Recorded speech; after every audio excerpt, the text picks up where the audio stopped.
positions, but I played the middle game of that extremely badly. Extremely badly. So we'll try again. Now, has my opponent fallen asleep here? Has he fallen asleep? Chess BS at Twitch is my opponent's name. I maybe let's see who he is, shall we? Let's have a look who he is. Maybe not when it's my move. Okay, let's not have a look when it's my move. Let's win the game and then have a look. How about that? That's a very sensible grandmaster like way of thinking about this. Okay, right. I'll get my friendly Dutch in, and I'm going to play a line. This is what I had against Boris Gelfand actually. Oh, I didn't go A4. A4 is actually an error. Oh well. But I had a similar thing, a similar opening against the great Boris Gelfand, and somehow I managed to win that game in this well, basically this opening really. I got some attack on the king side in that game, which you can see in the Killer Dutch DVD. Do you like the way I put the little plugs in now and again? The one thing I think is good about this opponent is that he seems to play quite slowly like me. We're like two old men at the chessboard. And how do I look at this guy on see who he is? Okay, I'm just going to load him up. Okay, we can't see much about him. Okay, there you go. We can't find out much there about him. Someone's calling him computer there on the messages. I don't believe that. He hasn't played very computer-like against me. But let's just continue playing here. Okay, and going to develop sensibly.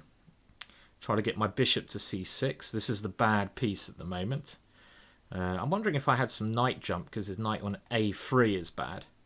But at least with my bishop here, it gives me... See, I could... Okay, let's come here. And he's played a very solid setup now. I want to get this knight to this square here, e4. And maybe g5. Try to start some attack over here. My bishop on c6 does a good defensive job. But I had knight takes c5 coming up as well, don't I? This is a little tactical trick there. Okay, I'm gonna now play Gary up the board. And Harry. It's not a game of chess without Harry, as I proved in the last game, which I horribly lost. Okay. Right, so my plan is just to try and generate over on the king side. I'm a little bit weak on the queen side. He does have a target here, which he may be able to get into. And now the danger is that he's going to take this pawn at some point. So I have to close things up over here. That's not a move I wanted to play. Not a move I wanted to play. Because now how do I break through here? And he has time on the queen side. I didn't want to do that particularly. I give him a free hand on the queen side, but maybe I can hold it together over there. How do I ever break over there? That was a good move, queen e2. It tempted me into playing this rather dubious idea. And now I'm going to try... My next plan is to try to swap this off and get h4 in. So at least I have potential of opening up the h-file. So this is how I'm trying to generate some play. Now, what do I take with? Is there some... Oh, he's coming in here with his knight. That's a good plan he's come up with. Now he's going to be pressurizing this pawn quite big, quite massively. Yes, that's annoying. Okay, well, I've got to try and hold it together here. Lacking any counterplay. This is the issue with my position. So I've got to try and generate here. And he's threatening rook takes... Is he threatening this? Not really, I don't think. So I'm going to now open up over here. This seems natural. And again, attempt to get some counterplay. I need to try and get in on the h-file. This is the only place where my play is going to come. Now, I don't want to swap queens. So, I'm allowing him in here. That was stupid. Okay, surprising he went back, actually. I thought he could have gone h4 into g5. So now the idea is, of course, to get my queen here and come in like this. But he's defended all this quite adequately at the moment. Let's just flick this moving. Could be useful at some point in time. Or it could just lose a pawn. Okay, well, it looks like it just loses a pawn. Not bloody useful that was it? Right, now I really, really need to get something going on the king's side. And he's coming rook a7 as well. Okay, so I have one desperate plan here, and that's to triple up on the h-file and get rook h1 in. This is the only plan I can consider. So I'm going to go rook h8, queen here, and try and do this. Okay, well, let's go for it. Let's go for it. This could be very interesting now. And we're just going to try and see if this leads to anything. Doesn't lead to much by the looks of it. Okay, I need to get my queen in and try to cause some mischief like this. Okay, take as many pawns as I can here, yeah? This is the way to go. And now, I don't know, I need to avoid a draw. This could, of course, lose as well.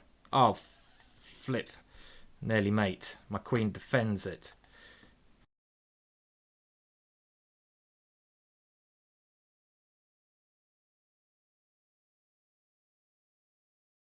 Shit.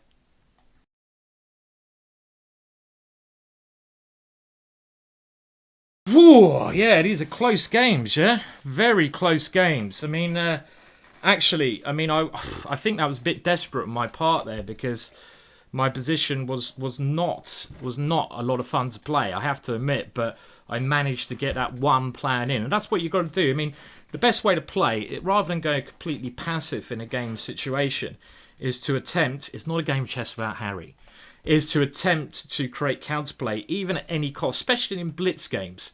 The side who has the initiative in the blitz games is the side that generally is going to do the job.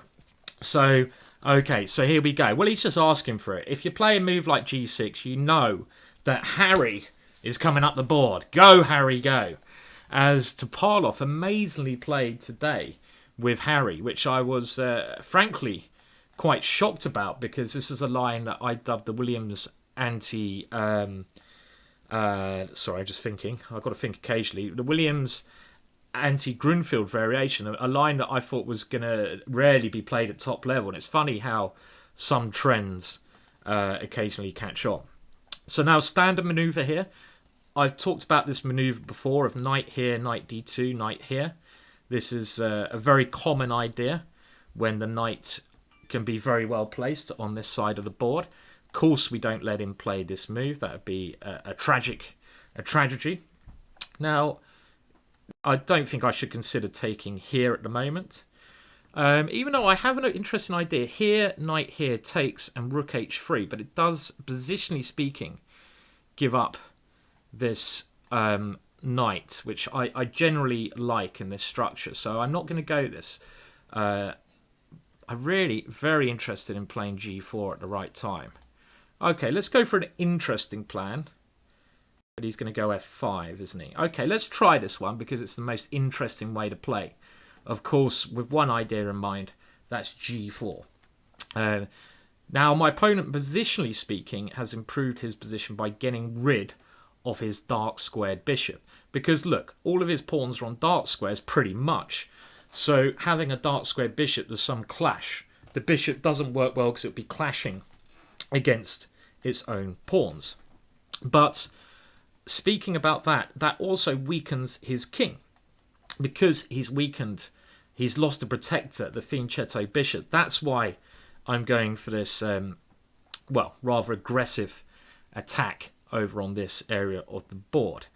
And I think if he does go g5, I'm going to have a nice positional edge. So, of course, my opponent understands that. That would have given me a very nice positional edge, something along those lines. And here, now my knight is looking to coming into this square. Of course, I'm just going to go for some attack now. So maybe this, of course, he's got to push on this side of the board. He can't let me have everything my own way. So how do we continue here? This is a very good defensive piece he has. If I go knight here, takes, pawn takes. Maybe I put my rook here first. Try this one. And, of course, my knight... Oh, he's going to take... I'm not worried about him taking that one. It's a pity my knight has to go so passive, though. I don't ever enjoy putting my pieces on such passive squares, but I still feel that his king is the more weakened king here. If I can... Okay, well, let's try this one, because I want to get rid of this bishop, so when I go knight f5, he can't go bishop takes knight. So if I can get rid of this bishop, my knight can sit on f5, and it'll be an incredibly powerful piece. On the other hand, my opponent is just going for some attack over here, which, of course, I have to be a little bit concerned about now. Okie doke. Right. This is annoying, isn't it? He's just going to go here and... right, okay. Well, let's see if I can get my own attack going on the other side of the board. I might have to give up my knight. I might have to give this one up to stop his play. Well, I can go here. This puts me on defensive. I really want to go on defensive. King here. Not really what I want to do if his queen can come into b4. But, you know, for somehow my position, which looked like I was doing the attacking, I'm still okay, I think, because look at how strong my knight is here. And I'm always going to have threats against his king if I can stop his threats first. So I need to defend his threats first. And they are starting to look a little bit scary. But if I can do that, then my attack will come very, very quickly. I mean, for example, eventually a rook h6 is coming in. And hopefully then some follow-up attack. But this idea, he's now trying to get his pieces in, as we can see. And he's going to check. Have to go here. He's going to check and take here, I expect. Of course, I don't want to play for the draw. And this is the only way... risky way, of course, but that's the way we play. Only way I can play for a win. And otherwise, it will just be a draw. So, of course, we have to take risks in order to win chess games. And I am certainly taking some risks here, playing like this. But that has helped me out a lot. Okay, I'm a long way from 2600, but whew, we're going to keep trying.